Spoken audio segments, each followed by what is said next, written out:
hanapaka-ompotsika anie ny fiadanan'i Kristy. Amen.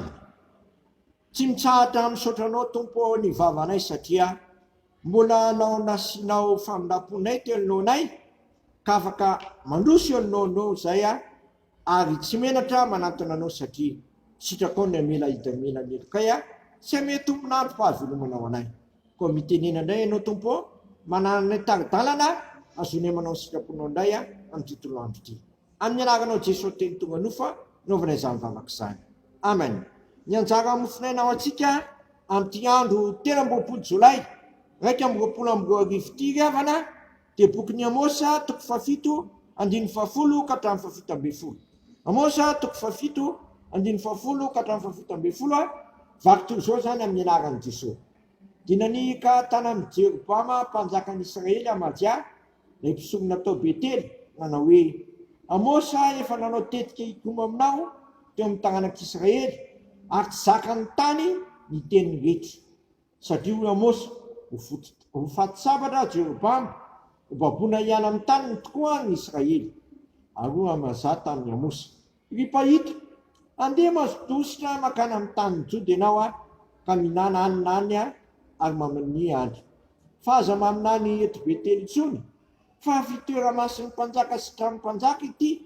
Tena maly Amosa ka nanao tamin'ny Amazia hoe tsy mba mpaminany aho ta zanaky ny mpaminany fa mpiandrondy sy mpiotiaviavy ihany aho saingy nalain'i Jehovah tana-pianasa londy aho ka nataony hoe mandehana ka maminany amin'ny Israely oloko ka mba enoa ny teny Jehovah. Ianao manao hoe aza maminany ny amin'ny ezana ny Israely ary aza minany ny amin'ny ezana ny tanàna kisaka. Koa izao no lazain'i Jehovah ny vadinao hijangajanga ao tanàna, ny zanakao lahy sy ny zanakao vavy ho lafitsapatra ary ny taninao ho zaraina amin'ny faminaina ary ny tenanao faty any amin'ny tany maloto ary ny Israely baboana hiala amin'ny taniny tokoa. Ray masonao manamasinanay amin'ny fahamarinana ny teninao ny fahamarinana. Amen.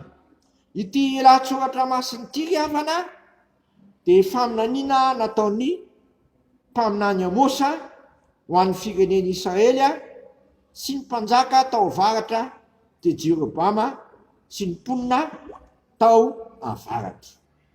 Somary manahirana izy ity satria tsy zavatra mafana voalaza ato fa zavatra mampalahelo sy mamoetra ary mavaky fo. Mampalahelo satria mifaty sabatra ny mpanjaka baboana hiala amin'ny taniny ny mponina Israely ary mamoetra dia izao ny vadin'ny mpanjaka hijangajanga ao tanàna, ny zanaky ny mpanjaka sy ny zanany vavy ho vonoina amin'ny sabatra, ny tany ho zaraina amin'ny familaina ary ny tenany mpanjaka ho vonoina any amin'ny tany maloto. Zany ry havana no teny faminaniana nambarany Amosa. Tiana milaza fa tanteraka arabaky teny zany tamin'ny taona 2017 talohan'i Kristy na 722 no tanterahan'ny firenena Siriana tokoa ireo voalaza ireo ary netratekarany sy ny vonovonony no vetavetainy sy nataony zay azony nataony rehetra araka izay faratsiana sy famiravorana sy famonoana nataony tamin'ny olona tao am-ponin'ny Israely. Eto dia misy teny matanjaka be mba tiana ho zaraina amintsika. Ery amin'ny andininy 19 hoe mba eno ny tenin'i Jehovah. Mba eno ny tenin'i Jehovah. Raha dika ny teny hafa zany dia hoe mba eno ihany ny tenin'Andriamanitra. Paka amintsika koa zany zay manatsofina Etienne.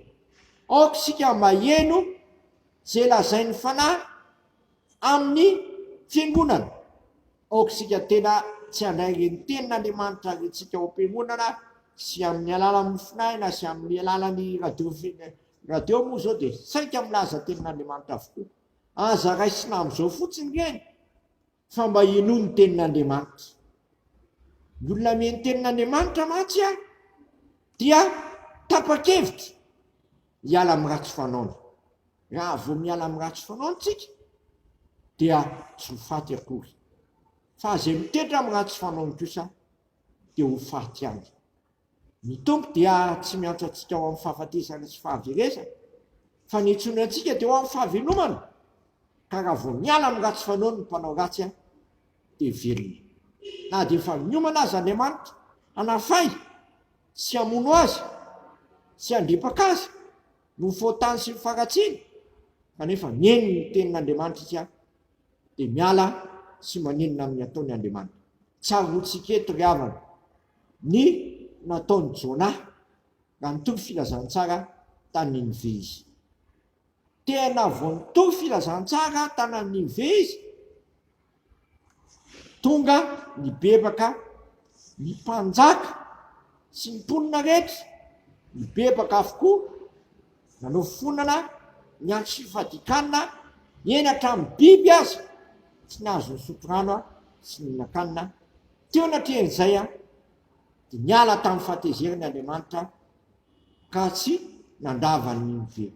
Gezitra indray nge Jona hoe nahoana no tsy narebaka Andriamanitra ny mponina tany Ninive. Andriamanitra ry havana dia jery ny fotsika, jery ny ataontsika.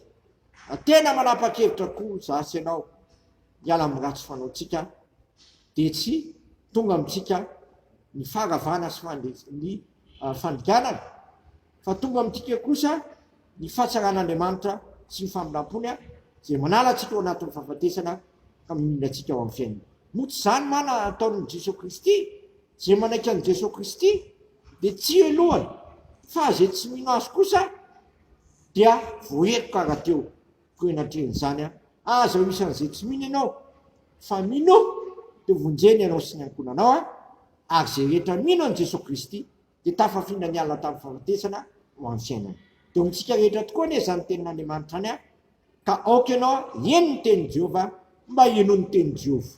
Amen. Sotranao izay raha eo fa tsy avelanao ho faty izay, fa tianao hanana fahavelomana. Dia aza avelany tsy tadiany izay tompo, voaka napa-kevitra hiala amin'ny ratsy fanaonay ka fony lalan-dratsinay ka hiverina aminao. Akana amin'iza moa izay fa ianao no manana ny teny fiainana manak'izay. Dia vonjeo izay tompo amin'izao faratsiny sy fahalovana mahazo ny firenenay sy mahazo ny isa-tokantrano sy mibaravarana izao aoka le voninao ny fotanay ary atsanganao izay ka jorinao mba anao sitraponao amin'ny andro sisa rehetra havelomanay. Akana amin'iza moa izay fa ianao manana ny teny fiainana manak'izay. Dia sitraka ny hivavaka hoe rahanay izay nan-danitra, mamasina ane ny naranao, ho tonga ane ny fanjakanao, atao ane ny sitraponao ety tany tahaka ny an-danitra. Minay niny hanina sazo anay ary mamelany elokay tahaka namelanay izay meloka taminay, aiza mitondra anay amin'ny fakapanahy fa manafanay amin'ny ratsy, fanao ny fanjakana sy ny hery ary voninahitra manak'izay. Amen. Mitanterahan'ny tompo amintsika anie izao tondrano izay tononona amin'ny anararaisana ka fanamasina izao. Reso amin'ny finoana sy fanantenana ary fitiavana izany. Mitahanareo anie ny tompo ka miaranareo, mampamirapiratra ny tavananareo anie ny tompo ka mamindra fo aminareo, manatratra ny tavananareo anie ny tompo ka manomenareo fiadanana. Matoky izay niantso anareo sady izy ihany nanefa izany. Amen. Voninahitra anie ho an'Andriamanitra rerany amin'ny anaran'ny Ray sy ny Zanaka ary ny fanahy masina. Amen.